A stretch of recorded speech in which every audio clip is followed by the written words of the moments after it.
What if the person running one of the most powerful law enforcement agencies in the world was firing his own people, not because they broke the law, but because they knew too much about him? That question isn't hypothetical anymore. FBI veterans, men and women who spent decades hunting terrorists, tracking foreign spies, dismantling the most dangerous networks on Earth, are now speaking out quietly, carefully, at enormous personal risk, and what they're describing is something that should stop you cold. A pattern documented, precise, repeating. Every single time FBI Director Kash Patel generates a damaging headline about his drinking, about his government jet, about his girlfriend, about his fitness to lead, FBI agents and staff are fired within hours or days, not for cause, not for misconduct, and for the crime of simply existing inside the Bureau. During a week, their director needed to change the story 4 times 4 documented instances, the same cycle playing out again and again. And then just days after the most devastating purge of all, the United States went to war with Iran, and the agents who had spent years tracking Iranian threats on American soil, they were already gone. Welcome to Soul Stories. If what I just described raised every hair on the back of your neck, stay with me, because this story is only getting started and it gets significantly worse before it makes any sense at all. Hit subscribe if you believe the public deserves to know what's happening inside institutions that exist to protect them. And this is exactly the kind of story that needs to stay alive. Because here's what no headline has fully captured yet. This isn't just about one controversial director. This is about what happens when the people tasked with protecting a nation become the targets of the very office sworn to lead them. Something is very wrong at the FBI, and the people saying so are the ones who built it. For months, story after story emerged about FBI agents being fired quietly, abruptly, without explanation. In the early weeks of Kash Patel's tenure as director, which began in February of 2025, firings became almost routine. So routine, in fact, that people inside and outside the Bureau started to grow numb to them. Another week, another purge, another group of experienced agents walking out the door carrying boxes. But investigative reporter Carol Leonig wasn't willing to accept numbness as an answer. What she and her colleague Ken started to look at wasn't just who was being fired. It was when specifically they started mapping the firings against the news cycle and against the headlines, against the moments when Kash Patel himself was under scrutiny. And that's when something eerie started to appear. Not once, not twice, but 4 separate times in 4 separate months, the same sequence unfolded with almost mechanical precision. A damaging story about Kash Patel breaks, and within hours, sometimes within a single day, a group of FBI agents loses their careers. No investigation, no formal misconduct process, no explanation given to the people being let go, just you're done. Inside, the FBI agents, whose literal professional function is to connect evidence to conclusions, had already noticed this. They had named it among themselves, and now, at significant personal risk, they were telling reporters. Kash Patel's spokesperson pushed back, stating that firings are based on, quote, investigations and findings of impropriety and nothing more. But the timeline tells a different story, and timelines don't lie. 4 instances, 4 documented moments where the sequence repeats so precisely it stops looking like coincidence and starts looking like strategy, the kind of strategy that should terrify anyone who understands what the FBI actually does and what the country loses when its best people are pushed out the door. So let's go through them one by one, because together they form a picture that is genuinely difficult to look away from. Mid-September 2025, a federal lawsuit lands with the kind of force that's hard to ignore. 3 top FBI officials, senior executives with decades of experience, claim they were fired illegally, not just improperly, illegally. The lawsuit alleges that Kash Patel knowingly broke the law when he terminated them, and that they were explicitly told their removal was required to please the White House. And that's not a policy dispute. That's an allegation that the director of the FBI used his office to carry out political orders at the expense of his own leadership team. The story breaks wide, it's damaging, and it raises serious questions about whether Patel sees himself as accountable to the law or accountable only to one man. And then within 1 week, Kash Patel orders the firing of 10 FBI agents. Their offense 5 years earlier, in 2020, they had taken a knee, a photograph, a moment of solidarity with protesters following the police killing of George Floyd. That photograph from 2020 was now being used as justification to end careers in 2025. No investigation into those agents' actual work, no findings of misconduct in their service records, a photograph from 5 years prior, weaponized as a distraction at the exact moment the director needed the news cycle move. The people inside the FBI who were watching this, experienced investigators who think in terms of evidence and motive, immediately recognized what they were seeing. This wasn't discipline, this was deflection. But it was only the first time. The question that was already forming in the minds of those agents, if this happened once under pressure, what would happen the next time Patel found himself in hot water? They wouldn't have to wait long to find out. Late October 2025, and this time the headline didn't come from an investigative newsroom. It came from a social media influencer who had gotten hold of flight records.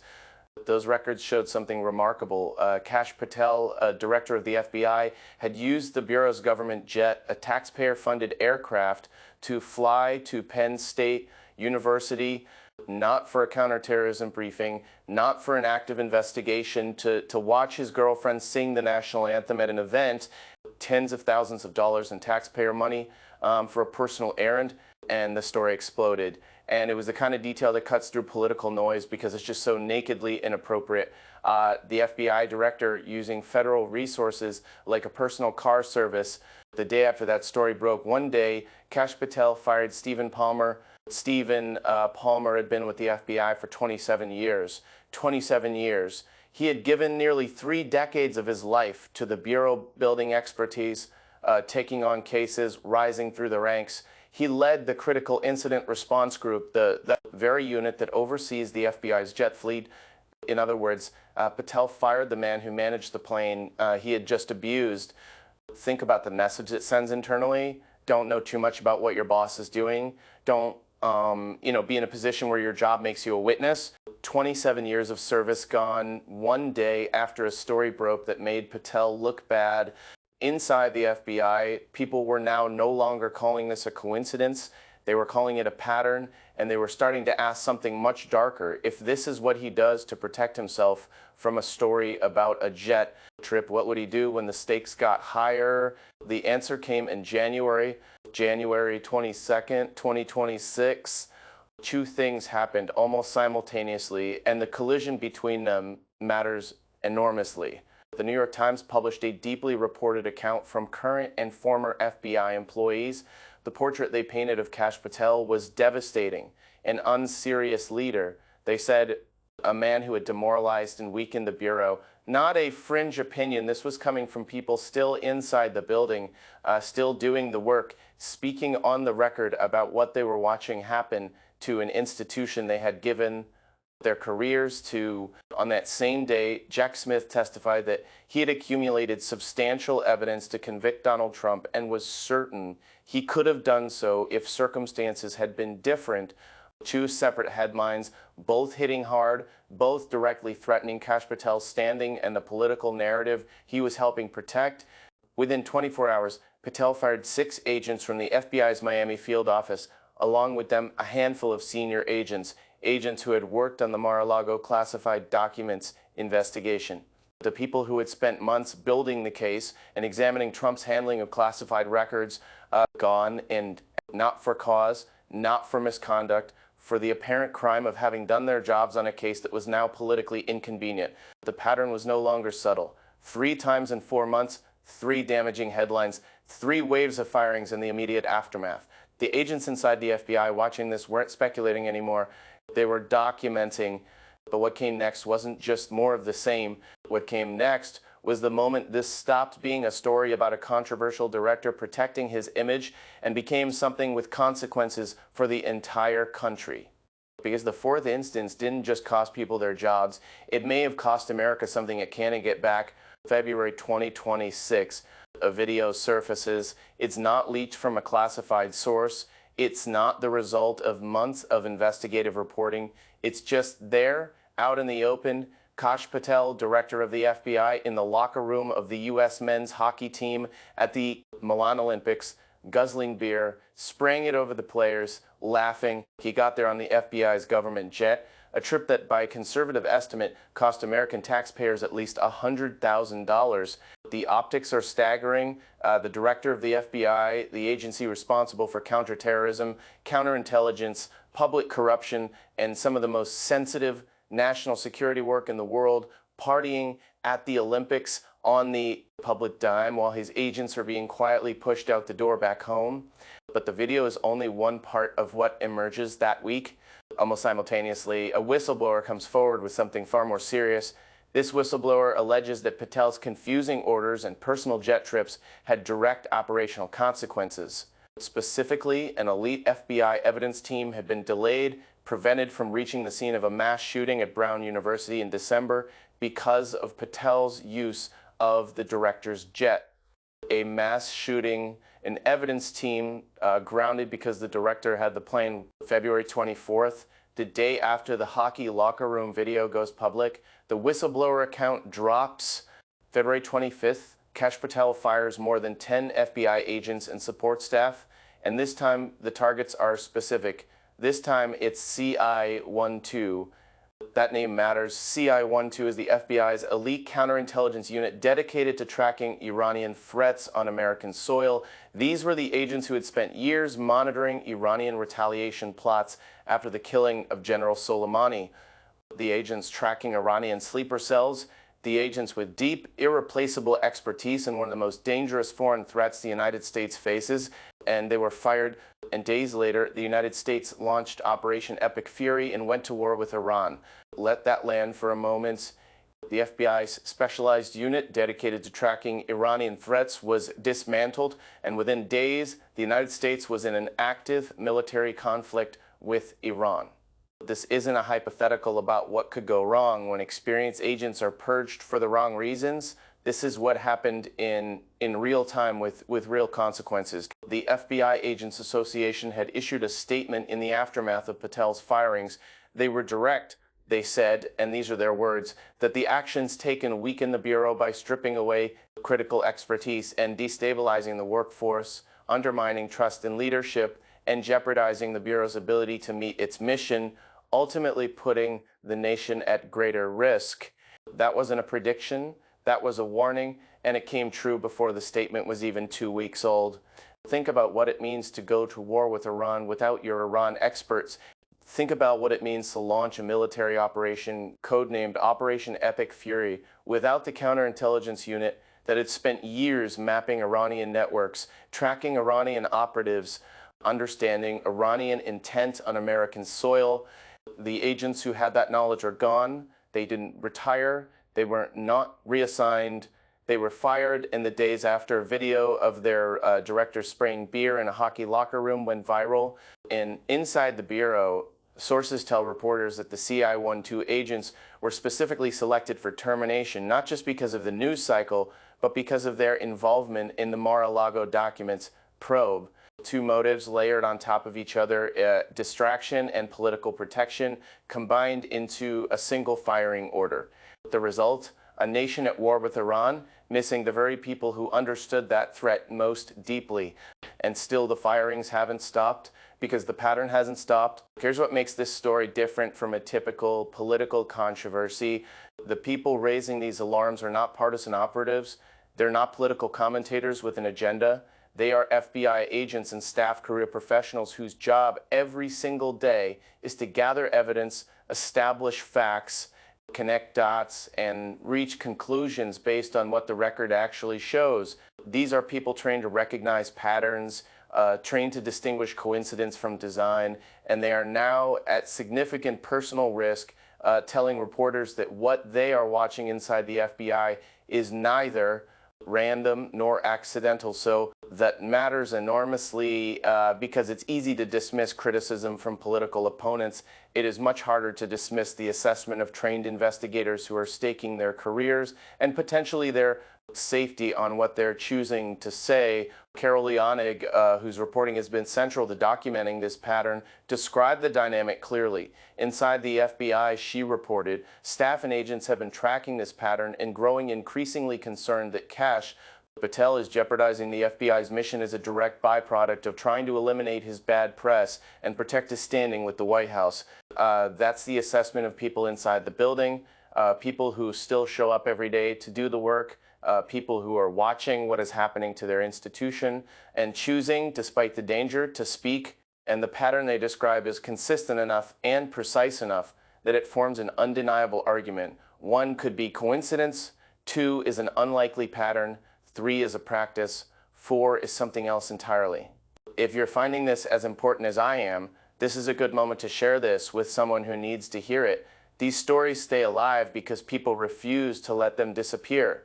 Because here's the deeper issue. If the firings are designed to eliminate witnesses and change the channel, what does that mean for the investigations that remain? Who is still inside the Bureau, who feels safe to do their job without fear of being the next person walking out with a box? There's an image Carol Leonig used in describing what is happening at the FBI that is hard to shake once you hear it.